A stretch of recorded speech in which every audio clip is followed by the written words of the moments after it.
नमस्कार दोस्तों, स्वागत है आपका एक्सपीरियंट इन्फो में। आशा करती हूँ कि आप सभी अच्छे होंगे और अपनी पढ़ाई को अच्छे तरीके से कर रहे होंगे। जैसा कि हमने अपने पिछले क्लास में डोमेन्स ऑफ डेवलपमेंट यानी कि विकास के आयाम पढ़े थे, इसके अलावा जो हमने विकास की दिशाएं थी वो वाला टॉपिक कंप्लीट किया था, तो हमने यहाँ तक पढ़ लिया था। इसके अलावा वीडियो शुरू करने से पहले मैं एक बात कहना चाहूँगी कि काफ़ी बच्चों की रिक्वेस्ट थी कि मैम इंग्लिश और हिंदी दोनों में कराइए। तो आज से जो आपको मैटर मिलेगा वो आपका बाइलिंगुअल होगा, इंग्लिश भी होगी उसमें और हिंदी भी होगी उसमें, जिससे कि दोनों लोग के काम आ सके। और हिंदी वाले इंग्लिश देख के डरना नहीं, क्योंकि इंग्लिश में आपको कुछ टर्मिनोलॉजी समझना चाहिए, क्योंकि वो आपके एग्जाम में काम आती है। मैं हमेशा कहती चली आई हूँ कि सीडी भी प्रॉपर हिंदी में मत पढ़िए, नहीं तो आपको बहुत टिपिकल लगेगी। हिंदी के साथ में इंग्लिश की भी टर्मिनोलॉजी उसमें यूज़ करिए, जिससे कि जब आप एग्जामिनेशन हॉल में होते हैं, अपना पेपर दे रहे होते हैं, तो वहाँ पे आपको क्वेश्चन एलिमिनेट करने में ईजी रहता है। क्योंकि समटाइम्स हम सभी जानते हैं गूगल ट्रांसलेट कितना शुद्ध और कितना बढ़िया होता है। चलिए अपनी आज की क्लास को हम शुरू करते हैं। देखिए, हमने लास्ट क्लास में विकास की दशाएं पढ़ी थी, यहाँ तक हमारा हो गया था। तो आज हम पढ़ेंगे बाल विकास की अवस्थाएं। उससे पहले एक छोटी सी चीज़ें मैं वो कवर करा देती हूँ, वैसे ज़रूरत नहीं है लिखने की, बट फिर भी उसको करा देते हैं। देखिए, हमारा एक टॉपिक होता है विकास की अवस्थाएं। क्या है दोस्तों? विकास की अवस्थाएं। बस ये वाला जो लाइन है वो आपकी हिंदी में आ रही है, इसके आगे आपका मैटर इंग्लिश हिंदी दोनों में है। मैं इंग्लिश में बोल देती हूँ क्योंकि इतना लिख नहीं मिलता है बोर्ड पे। इस वाले पेन से देखिए, विकास की अवस्थाएं जिसको कहते हैं स्टेजेस ऑफ डेवलपमेंट, वो हमारी दो होती हैं। जो इंग्लिश वाले हैं वो इसे लिखे कि विकास की अवस्थाओं को इंग्लिश में कहते हैं स्टेजेस ऑफ डेवलपमेंट, जो कि हमारी दो होती हैं। एक होता है हमारा मानव विकास, जिसे हम इंग्लिश में कहते हैं ह्यूमन डेवलपमेंट। क्या कहते हैं? Human development. और दूसरा हमारा होता है बाल विकास। और हम पढ़ते क्या है साइकोलॉजी में बच्चों? हम पढ़ते हैं बाल विकास, जिसको हम कहते हैं चाइल्ड साइकोलॉजी, चाइल्ड डेवलपमेंट। हमें मानव विकास से मतलब नहीं है, हमें ये नहीं पढ़ते हैं। इसकी 6 स्टेजेस होती हैं ह्यूमन डेवलपमेंट की, लेकिन वो हमारे किसी काम की नहीं है। हमको फालतू पढ़ने का शौक नहीं है, आपको वही पढ़ना है जो आपके एग्जाम में काम आ सके। तो हम क्या पढ़ेंगे आज? हम पढ़ेंगे बाल विकास की अवस्थाओं के बारे में। तो अगर आपसे सवाल बनता है कि जो डोमेन्स होते हैं डेवलपमेंट के वो कितने होते हैं, तो आपका आंसर क्या होगा? 4 होते हैं। लेकिन अगर आपसे पूछता है कि जो आपकी विकास की अवस्थाएं होती हैं वो कितनी होती हैं? 2 होती हैं। इस चीज़ को आप याद रखिएगा। अब हम अपना आज का टॉपिक स्टार्ट करते हैं। बाल विकास की अवस्थाएं, that is called stages of development. देखिए, यहाँ पे चाइल्ड वर्ड मिस हो गया है, मैं इंक्लूड कर देती हूँ। बाकी आप इंग्लिश वाले पे हम जोड़ लेना, स्टेजेस ऑफ चाइल्ड डेवलपमेंट होगा। यहाँ पे चाइल्ड लिखा हुआ हट गया है, धोखे से लिखना भूल गए थे। देखिए, सबसे पहले हम बात करते हैं बाल विकास की अवस्थाओं के बारे में, यानी कि स्टेजेस ऑफ चाइल्ड डेवलपमेंट की। बच्चा है कैसे वो एक मतलब एक प्री नेटल स्टेज से किशोरावस्था तक की जर्नी तय करता है। ये तो नहीं कि डायरेक्ट उछल के पहुंच जाता है। हर एक स्टेज होती है जहाँ पे उसका डेवलपमेंट होता है, उसके तरफ फिर वो आगे बढ़ता है, और जो भी उसने पुराने डेवलपमेंट में सीखा होता है, लर्निंग की होती है, वो उसके नेक्स्ट जर्नी में काम आती है। सबसे पहले हम बात करते हैं, देखिए हमारा जो डेवलपमेंट है, स्टेजेस ऑफ डेवलपमेंट को 4 पार्ट्स में बांटा गया है। आप डिफरेंट डिफरेंट बुक्स पढ़ेंगे तो वहाँ पे आपको 4, 6, 8 मिल जाएंगे, लेकिन जो बेसिकली है, मेन है, मैंने एनसीईआरटी में देखा था, तो उसमें बेसिकली 4 मानी गई है हमारी। एक हमारी होती है गर्भावस्था, जिसको हम इंग्लिश में कहते हैं प्री नेटल स्टेज। देखिए, दोनों में पढ़िएगा, जो हिंदी वाले बच्चे हैं स्पेशली। इंग्लिश की टर्मिनोलॉजी देखिए, इतने कोई हार्ड वर्ड नहीं होते हैं। ऐसा नहीं है कि आपको इंग्लिश से दूर भागना है, क्योंकि आप केवीएस में पढ़ाएंगे तो आप एक टीचर की तरह खुद को सोचिए। वहाँ पे आप बच्चों को बाइलिंगुअल होकर पढ़ाओगे ना, ये थोड़ी ना है कि सिर्फ हिंदी हिंदी पढ़ाओगे। शैशवावस्था, जिसको हम कहते हैं इन्फेंसी। फिर हमारी आती है तीसरी स्टेज बाल्यावस्था, जिसको हम कहते हैं चाइल्डहुड। और चौथी स्टेज होती है हमारी एडोलेसेंस, किशोरावस्था। इसके बारे में तो काफ़ी कुछ हम लोग जानते हैं।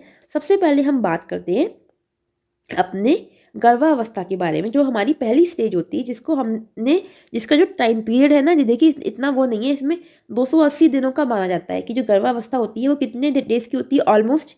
ये एक मोटा मोटा आइडिया दिया गया है, नॉट एग्जैक्टली। तो हमारा 280 डेज माना गया है। बाकी अगर हम मंथ्स की बात करते हैं, कितने महीने, अगर महीनों में पूछता है आपसे कि कितने महीनों में होती है, तो 9 महीने 10 दिन जनरली माने गए। ये 9 मंथ लिखा है, ठीक है, एम फॉर मंथ है यहाँ पे। हर चीज़ को लॉन्ग फॉर्म में लिखने की जगह शॉर्ट फॉर्म में लिखने की हैबिट डालिए, वो आपको रिवीजन में भी हेल्प करेगा। तो जो हमारे मंथ्स हैं, इन प्री नेटल स्टेज के वो कितने माने गए हैं, 9 मंथ 10 डेज, यानी कि 9 महीने 10 दिन। अगर हमसे वो पूछता है कि जो प्री नेटल स्टेज है वो कितने वीक्स में होती है, तो हमारे 40 वीक इसमें आंसर होगा। डेज पूछे तो आप लगा के आओगे 280, या इसके अप्रॉक्सीमेट जो वैल्यू दी होगी या तो यही होगी, नहीं तो इसकी अप्रॉक्सीमेट होगी। अगर मंथ्स पूछता है तो आप लगा के आओगे 9 मंथ्स 10 डेज। अगर वीक पूछता है तो 40 हफ्ते। कहीं कहीं पे आपको 40 वीक की जगह 37 से लेकर 40 के बीच में लिखा मिल जाएगा, वो भी सही है, लेकिन जो एनसीईआरटी है उसमें एग्जैक्टली 40 लिखा हुआ है। तो गर्भावस्था के बारे में हमें ज़्यादा जानकारी मतलब गेन करने की जरूरत नहीं। गर्भावस्था होती क्या है, देखिए जब एक वुमेन होती है वो एक बच्चे को कंसीव करती है, तब से लेके वो पूरी जो 9 महीने की जर्नी होती है, बेबी अपनी मदर के मतलब पेट में होता है और पूरी उसकी जो प्रोसेस चलती है, डेवलपमेंट चलता है, वो सारी मतलब उस सब के बारे में यहाँ पे लिखा हुआ है। आई होप आपको प्री नेटल स्टेज में अब कोई कन्फ्यूज़न नहीं होगा। बाकी आगे हम इसके बारे में अच्छे से पढ़ेंगे। फिर हमारा आता है दूसरा शैशवावस्था, जिसको हम कहते हैं इन्फेंसी पीरियड। 0 से 2 ईयर्स होता है। कहीं कहीं लोग कहते हैं कि कोई भी चीज़ 0 से स्टार्टिंग नहीं होती, तो आप बर्थ लिखो, आपको जो अच्छा लगे आप वो लिखो, बस आपके दिमाग में जाना चाहिए, मेन चीज़ ये होती है। तो बर्थ टू 2 ईयर्स आपका कौन सा होता है बच्चों, इन्फेंसी होता है, जिसको हम शैशवावस्था कहते हैं। तो दूसरी स्टेज क्या हो गई हमारी, शैशवावस्था। पहली हमारी गर्भावस्था, तीसरी आती है हमारी बाल्यावस्था, जो कैसी होती है, जिसको हम इंग्लिश में कहते हैं चाइल्डहुड। इसको हमने नाम दिया है चाइल्डहुड, और जो हमारी 2 से 12 साल तक होती है। देखिए चाइल्डहुड को हमने 2 पार्ट्स में कैटेगराइज किया है। एक हमारी होती है पूर्व बाल्यावस्था, जिसको हम कहते हैं अर्ली चाइल्डहुड, जो कि हमारी 2 से 6 साल तक के लिए होती है। दूसरी हमारी होती है उत्तर बाल्यावस्था, जिसको हम इंग्लिश में कहते हैं लेटर चाइल्डहुड, जो हमारी 6 से 12 वर्ष के बीच में होती है। तो बाल्यावस्था को हमने 2 भागों में बांटा है। पहली कौन सी हो गई हमारी, पूर्व बाल्यावस्था हो गई, और दूसरी कौन सी हो गई हमारी, उत्तर बाल्यावस्था हो गई। आई होप इतना आपको क्लियर हो रहा होगा। ये बहुत मैं पहले ऊपर का पढ़ा रही हूँ, अंदर का आपको बाद में लेके जाऊंगी, नहीं तो आप डर जाओगे। चौथी हमारी आती है बच्चों किशोरावस्था, जिसको हम कहते हैं एडोलसेंस, जो हमारी 12 से 18 साल तक मानी जाती है। देखिए कहीं कहीं आपको 11 या 12 से लेके 18 19 तक लिखा मिलेगा, तो वो सब सही है। अलग अलग मनोवैज्ञानिक हुए हैं, उन्होंने अलग अलग तरीके से अपनी बातें कही हैं, लेकिन जनरली हम जो मानते हैं 12 से 18 मानते हैं। कहीं कहीं 13 से 19 भी होता है, तो वो थोड़ा बहुत एक आध साल का ऊपर नीचे डिफरेंस आता है। तो आप ये मत कहना कि मैम हमने तो उस बुक में ये पढ़ा था। आप डिफरेंट राइटर की बुक पढ़ोगे, वहाँ पे आपको डिफरेंट थोड़ा सा ऊपर नीचे एज ग्रुप मिल जाएगा, तो वो कोई पैनिक होने वाली बात नहीं है।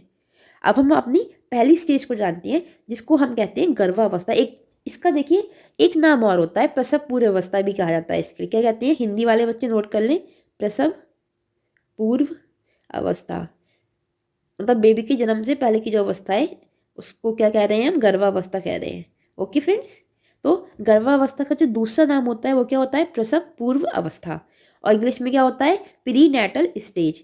गर्भधारण से जन्म तक का एक बच्चे का जो समय होता है, मतलब जो मैंने अभी आपको ऊपर समझाया था कि एक मदर जब एक बेबी को कंसीव करती है, तब से लेके वो पूरा जो उसकी जर्नी होती है 9 महीने की, ऑलमोस्ट 9 मंथ्स ही माने जाते हैं। तो उस समय को हम क्या कहते हैं, प्रसव पूर्व अवस्था या फिर प्री नेटल स्टेज कहते हैं। इंग्लिश वाले बच्चों के लिए period from conceive to birth, conceive करने से लेकर बर्थ तक का जो समय होता है, उस टाइम पीरियड को प्री नेटल स्टेज कहा जाता है। इसमें जो बच्चे का डेवलपमेंट होता है बच्चों, वो बहुत फास्ट होता है। कैसा होता है, फास्ट, मतलब बहुत तेज़ी से बच्चा विकसित होता है। और दूसरी चीज़, एक चीज़ मैं थोड़ी सी कुछ चीज़ें आपको समझा देती हूँ। इसमें देखिए जो हमारा ये गर्भावस्था है, इसमें बच्चे का डेवलपमेंट फास्ट होता है, और वो डिपेंड किस पे करता है, मदर यानी कि जो माँ है उसके डेवलपमेंट पे डिपेंड करता है। माँ का डेवलपमेंट मतलब कि माँ किस तरीके का भोजन ले रही है, उनकी इमोशनल स्टेज क्या है, उनकी मतलब डाइट क्या है, किस तरीके के वो न्यूट्रिएंट्स ले रही हैं। अगर वो अच्छा खाएंगी और अपने आप को हैप्पी रखेंगी, तो बच्चा भी अंदर उसका डेवलपमेंट भी अच्छा होगा। आपने मतलब जनरली अगर अपने आसपास प्रेग्नेंट लेडीज़ वगैरह देखी हो, या घर वगैरह में कहीं भी, तो आपने देखा होगा कि उनके लिए कोशिश करते हैं कि मतलब नेगेटिव इन्वायरमेंट से दूर रखा जाए, उनको एक अच्छा एनवायरनमेंट दिया जाए, जिससे कि जो बेबी है उसके माइंड पे, उसके डेवलपमेंट पे एक अच्छा इफेक्ट पड़े। क्योंकि बच्चा 9 महीने तक वही सब चीज़ों से पोषक तत्व लेता है जो उसकी माँ ग्रहण करती है। इवन बहुत सारी चीज़ें नहीं भी खाने दी जाती हैं जो बच्चे को नुकसान पहुंचा सकती हैं। तो इन सभी चीज़ों का ध्यान रखते हैं, क्योंकि 9 महीने तक एक बच्चा कंप्लीटली अपनी माँ पे डिपेंड होता है अपने फूड के लिए। जो माँ खा रही है उसकी वही चीज़ उसको फ़ायदा भी दे सकती है और नुकसान भी दे सकती है। इसलिए ये 9 मंथ बहुत सावधानी के साथ में एक वुमेन के लिए होते हैं, जो कि वो अपने बच्चे के प्रॉपर ध्यान के लिए अपने आप को हर तरीके से बैलेंस करके रखती है।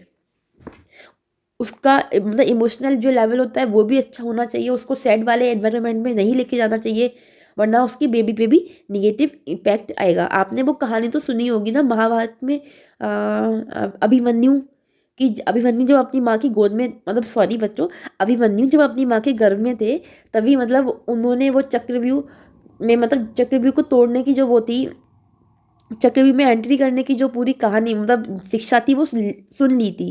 क्योंकि जो उनके पिता थे वो क्या कर रहे थे, अपनी माता, अपनी वाइफ यानी कि अभिमन्यु की जो माँ थी उनको सुना रहे थे। तो इसी तरीके से अभिमन्यु ने क्या किया था, वो सुन लिया था मतलब पूरी कहानी को। और लेकिन फिर उन्होंने हाफ नॉलेज ली थी। ये तो फिर आप महाभारत की पूरी बात तो हमें नहीं करनी, हम बस आपको ये बताना चाह रहे हैं कि बच्चा माँ की पेट से ही बहुत सारी चीज़ें सीख के बाहर आता है। जैसे अभिमन्यु आए थे, उनको कोई चक्रव्यूह में घुसने की जो ट्रेनिंग अलग से नहीं दी गई थी, वो उन्हें अपनी माँ की पेट के अंदर जब थे तब भी ग्रहण कर ली थी, क्योंकि उनके पिताजी उसके बारे में जानकारी उनकी माँ को दे रहे थे। तो इस टाइम में क्या होता है, एक व्यक्ति को मतलब एक जो वीमेन है जो प्रेग्नेंट है उसका अच्छे से ध्यान रखना चाहिए, जिससे कि बच्चा भी अच्छे से डेवलप हो। तो हमारा जो गर्भावस्था में जो डेवलपमेंट है वो बहुत तेज़ी से होता है। 2 महीने तक तो मतलब वो एग है जो आपका रहता है, फिर धीरे धीरे उसमें ऑर्गन्स आना स्टार्ट होते हैं। फिर ये इतना सब कुछ पूछता नहीं है, मेन चीज़ है कि प्रीनेटल स्टेज क्या होती है। गर्भधारण से लेकर जो जन्म तक का समय है उसे हमने प्रीनेटल स्टेज में रखा है, और इसमें 40 हफ्ते 40 हफ्तों की होती है। कितने की होती है ये? 40 हफ्तों की होती है। अगर वो दिन में पूछता है तो 280 दिन, अगर वो महीनों में पूछता है तो 9 महीने 10 दिन। ठीक है, इतनी सी आपको जानकारी रखनी है। जो इम्पोर्टेंट है वो मैं लिख देती हूँ, और जो इतनी इम्पोर्टेंट नहीं है वो मैं आपको मुंह से बोल के बता देती हूँ। दूसरी देखो हमारी आती है इन्फेंसी, जिसको हम कहते हैं शैशवावस्था, जो हमारी कब से कब तक होती है, जन्म से 2 साल यानी कि बर्थ टू 2 ईयर्स तक। इसमें क्या होता है, बच्चे का जो मानसिक और शारीरिक विकास है वो बहुत तेजी से होता है, मतलब कि rapid mental and physical development of a child. देखिए इन प्रीनेटल स्टेज में 9 महीने का मतलब 9 महीने ऑलमोस्ट हो गए, जो भी उसका टाइम पीरियड लगा बच्चे का, फिर बाहर आ गया।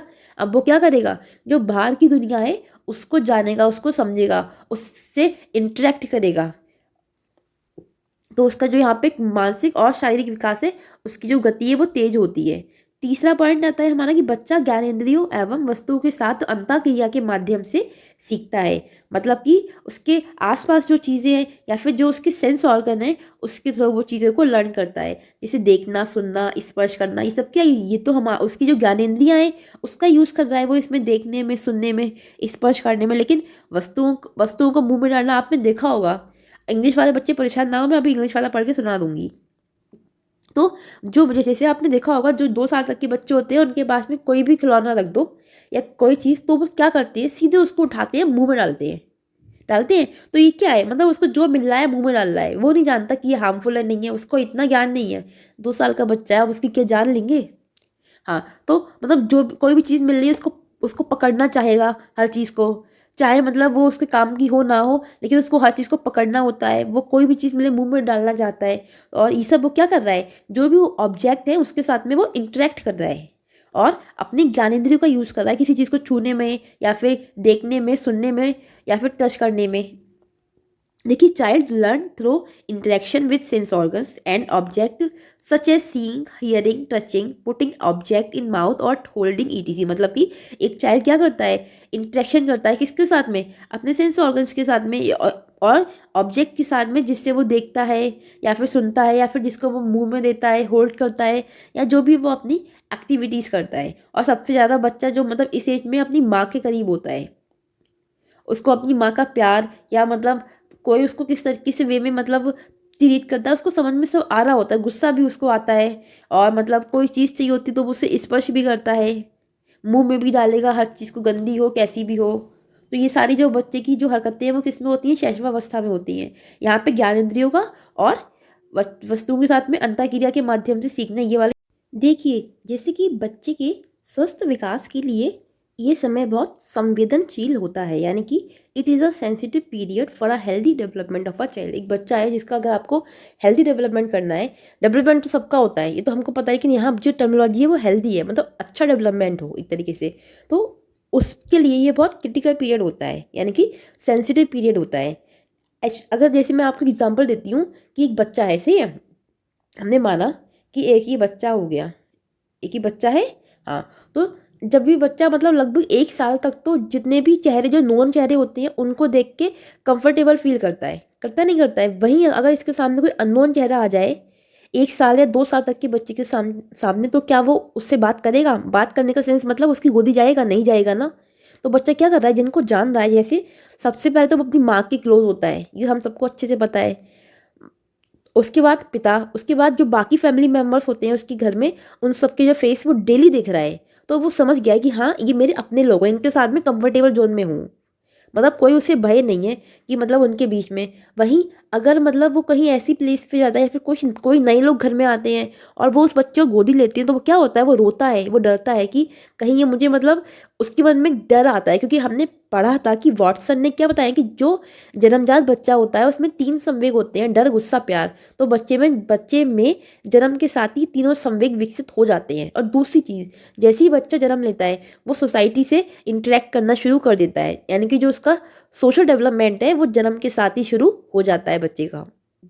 अगर आपको पॉइंट्स लिखने हो तो आप लिख सकते हैं। हाँ, तो वही चीज़ यहाँ पे कही गई है कि एक बच्चे के स्वस्थ विकास के लिए ये बहुत संवेदनशील समय होता है। अगर पेरेंट्स क्या करते हैं, मतलब बच्चे को कंफर्टेबल फील करा रहे हैं और उसको उसके साथ फ्रेंडली इन द सेंस मतलब कि समझ रहे हैं, सेंसिटिव है उसको लेकर, तो बच्चा क्या रहेगा, डर मुक्त रहेगा, उसको कोई भय नहीं होगा।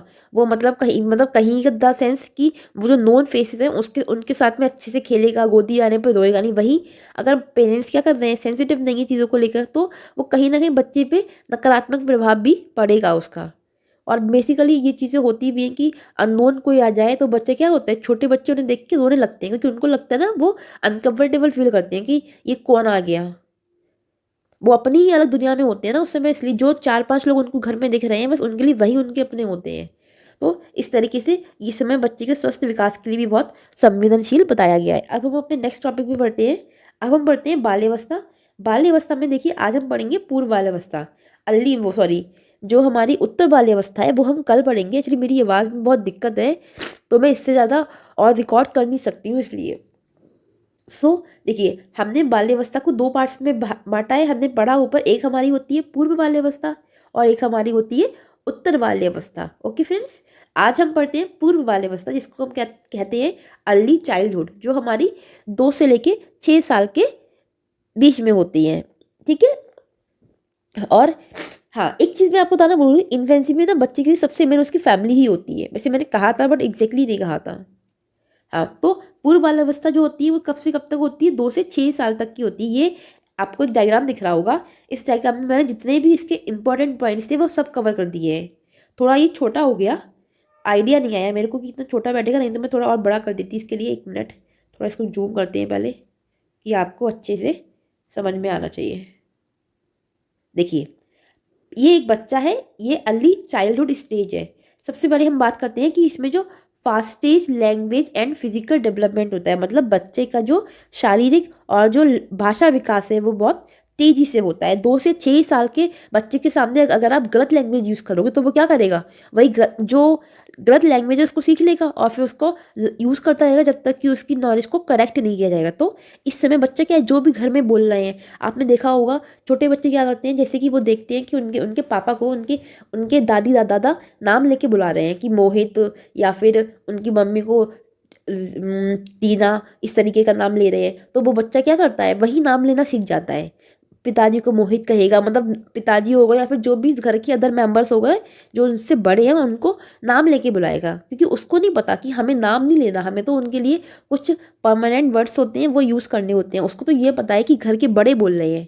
तो जैसे इन्वायरमेंट में आप बच्चे को छोटे से ढालते हो ना, वैसे ही फिर वो आगे तक बनता जाता है। तो इसलिए कहा गया है कि इस समय जो लैंग्वेज डेवलपमेंट है और जो फिजिकल डेवलपमेंट है वो दोनों चीज़ें बहुत तेज़ी से होती हैं। शारीरिक विकास तेज़ी से क्यों होता है, क्योंकि बच्चा इस समय ना मतलब फिजिकल एक्टिविटीज़ बहुत करता है, मतलब खेलना वेलना, क्योंकि टेंशन तो होती नहीं है पढ़ाई लिखाई की इतनी ज़्यादा कि मतलब पढ़ाई करनी है, जम के टॉपर बनना है, ऐसा कुछ नहीं होता है। इस एज में बच्चा एकदम फ्री होता है। और कहा मतलब 5 साल तक 6 साल तक बच्चा एकदम हल्के में होता है। तो इस समय वो फिजिकल एक्टिविटीज़ भी बहुत करता है, जिससे उसका फिजिकल डेवलपमेंट भी अच्छा होता है। तो इस तरीके से भाषा और शारीरिक विकास तेजी से होता है। आई होप आपको समझ में आ रहा होगा। दूसरा आता है इस एज को ही हम प्री स्कूल एज भी कहते हैं या फिर प्री गैंग एज भी कहते हैं। प्री स्कूल एज क्यों कहते हैं? देखिए आंगनबाड़ी वगैरह हो गया, फिर आपके आजकल तो प्ले स्कूल चलते हैं, तो उसमें क्या होता है 3 साल से बच्चे ही लिए जाते हैं। 1 साल तक बच्चा कहाँ जाता है? प्री स्कूल में, यानी कि प्ले स्कूल में जाता है, इसलिए हमने इसे क्या कह दिया? प्री स्कूल एज कह दिया। और वैसे वैसे तो 2 से 6 आ रहा है यहाँ पे, 5 साल तक तो वो 3-4 साल के बाद तो बच्चा नॉर्मल स्कूल में पहुँच जाता है। बट जनरली जो मतलब हम मानेंगे यहाँ पे 2-3 साल तक, 3 साल तक की बात की जा रही है, ठीक है। तो इसलिए इसको प्री स्कूल एज भी कहा गया है, प्री गैंग एज भी कहते हैं। वही स्कूल में जाके 2-4 लोग की टोली बना लेना, मतलब मेरा दोस्त है, ये मेरा दोस्त है, इस तरीके का करना। जब बच्चा प्री स्कूल में होता है, मतलब प्ले स्कूल में जाता है, तो वहाँ भी उसके 2-3 दोस्त तो बने जाते हैं। जो बच्चा जितना ज़्यादा एक्टिव होता है वो उतनी ज़्यादा दोस्ती कर पाता है। फिर इसी एज को टॉय एज भी कहा गया है। और ये कहने वाले कौन थे? एरिक्सन थे। इन्होंने क्या कहा है? इसको खिलौना आयु कहा है। टॉय एज क्यों कहा गया है? क्योंकि बच्चा इस समय क्या करता है? टॉयज से खेलता है, बहुत सारा समय वो अपना टॉयज के साथ खेलने में बिताता है, उसको टॉयज से खेलना बहुत अच्छा लगता है। अगर आप 5-6 साल के बच्चे को लाके कोई किताब थमा दोगे तो वो उतना हैप्पी नहीं होगा जितना वो टॉय पाने पे हैप्पी होगा, क्योंकि उसको टॉय के साथ खेलने में ज़्यादा मजा आएगा भले बजाय उस किताब के पढ़ने के। वहीं आप एक 18 साल के बच्चे को टॉय ला के दोगे तो क्या होगा? और तो उसको अच्छा लगेगा नहीं, उसके लिए किताब की वैल्यू होगी अगर वो पढ़ने वाला बच्चा होगा तो, क्योंकि हर जगह कंडीशन तो अप्लाई होती है। तो हमने अर्ली चाइल्डहुड को क्या कहा है? टॉय एज भी कहा गया है, प्ले एज भी कहा गया है। इसको हम इमिटेटिव एज भी कहते हैं, मतलब बच्चा इस समय नकल करके सीख रहा है। जैसे कि मैंने कहा था कि इस समय लैंग्वेज डेवलपमेंट तेजी से होता है। तो घर में जो बच्चे की भाषा बोली जा रही है, अगर घर में बड़े जो लोग हैं वो अच्छी लैंग्वेज का यूज़ करते हैं तो बच्चा भी अच्छी लैंग्वेज सीखेगा। अच्छी लैंग्वेज का सेंस मतलब अब्यूसिव लैंग्वेज नहीं है, एक दूसरे को रिस्पेक्टफुली वर्ड यूज़ कर रहे हैं। मतलब एक मिनट, एग्जैक्टली हिंदी में वर्ड नहीं आ पा रहा है मेरे दिमाग में। आदरणीय शब्द बोल रहे हैं, आपस में परिवार में सब लोग प्रेम से शब्दों को बोलते हैं, तो बच्चा भी वही भाषा सीखेगा।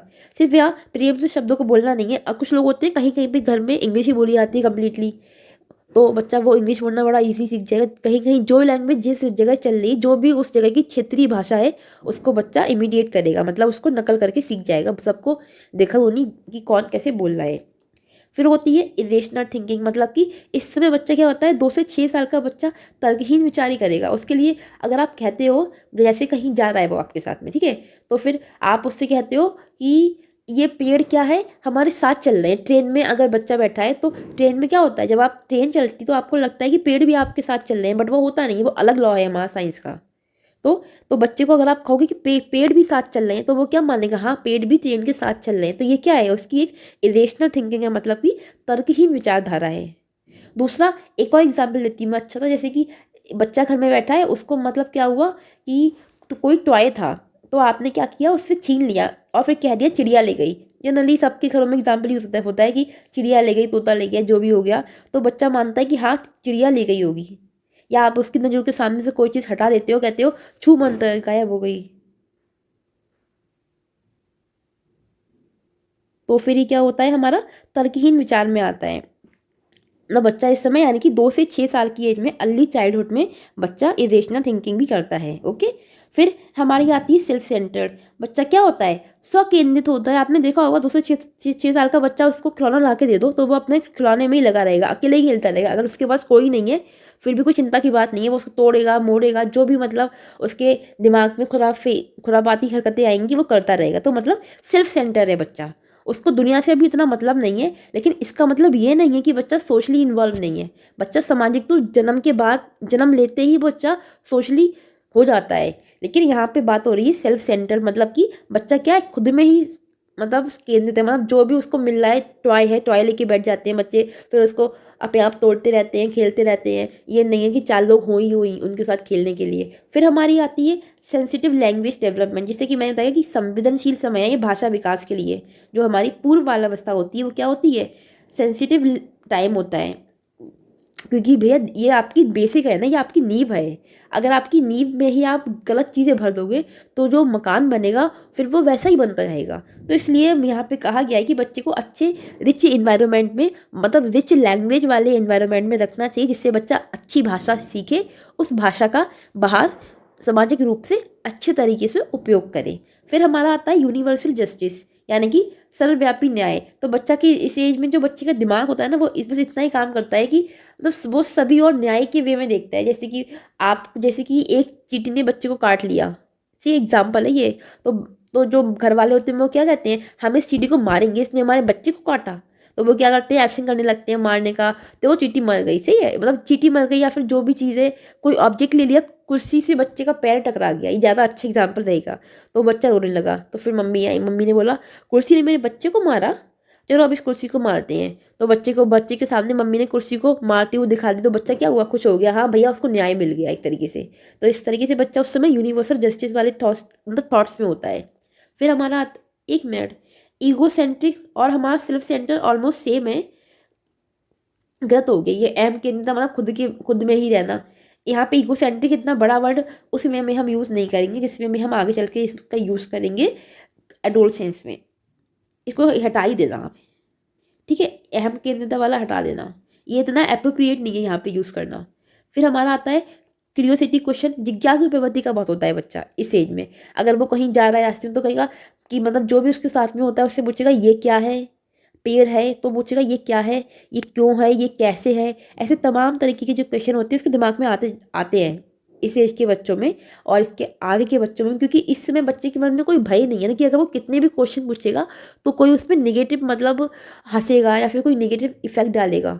बच्चा तो अनजान है, वो तो इस समय लर्निंग प्रोसेस में चल रहा है, और लर्निंग तो हमारी लाइफ टाइम होती है, कभी रुकती तो है नहीं।